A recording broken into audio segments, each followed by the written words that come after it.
Today we're going to be taking a look at our 48-volt Eagle kit, going over what comes with the kit and how to install it. Let's start with our parts and components. So this is an example of our 2 Eagle kit. This kit comes with 2 of our Eagles, a bus bar for connecting all your cables in one central location, a charge display so you can always monitor the status of your battery, a set of our 175 cables for wiring your Eagles in parallel and for charging, 2 sets of mounting brackets for an extra secure installation if needed, and lastly, our 48-volt charger configured specifically for your Eagles. Now let's move on to our installation. So our first step is to install our bus bar. Look around your cart's battery tray and identify where your main positive and main negative are. Install your bus bar in a location where both of the cables can be comfortably connected to your bus bar. Using the hardware provided, secure your bus bar to your battery tray.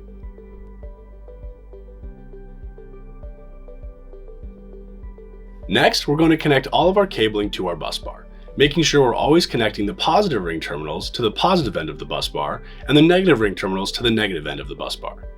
For now, you can let the 175 ends of the cables rest in your cart.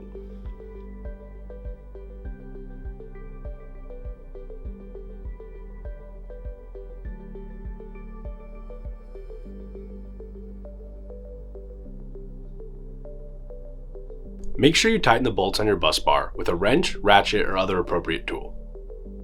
Now we'll be dropping our Eagles into our battery tray.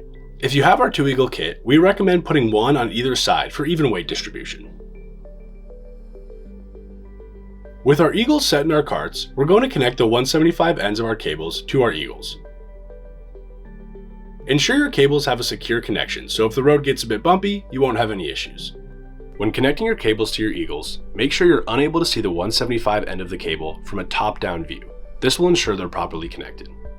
At the end, you should have one cable left over. This will be for your charger. Next, we'll be installing our charger display. First, connect your extension cable to your display, and then connect your display to your Eagle. The first option for installation is to remove the tape cover on the back side and stick your display wherever it fits best on your cart. If you want your display to be a bit more discreet, you can instead remove the back casing, disconnect the cable, make a hole where you want to set your display, feed the cable through your cart, and set it in place. You can also take the display out entirely, cut a hole, secure it in place, and reconnect the cable, as we've done here. Now, with your batteries installed, let's show you how you can charge them. With your spare 175 to ring terminal cable, connect the 175 end of your cable to the 175 end of your charger. Then plug your AC plug from your charger into your power source, and that's all there is to it. If you'd like, you can store your charger directly in your battery tray and mount it through the mounting holes on either end. You can also keep your charger outside of the cart. Another method for charging your Eagles is to take the charging terminals from your cart and connect those to your bus bar where your spare 175 to ring terminal cable is connected. This allows you to close your battery tray and charge through your onboard charging port. Just connect the 175 ends of your charger and charging cable and plug in. And that's all there is to it. We'll see you next time.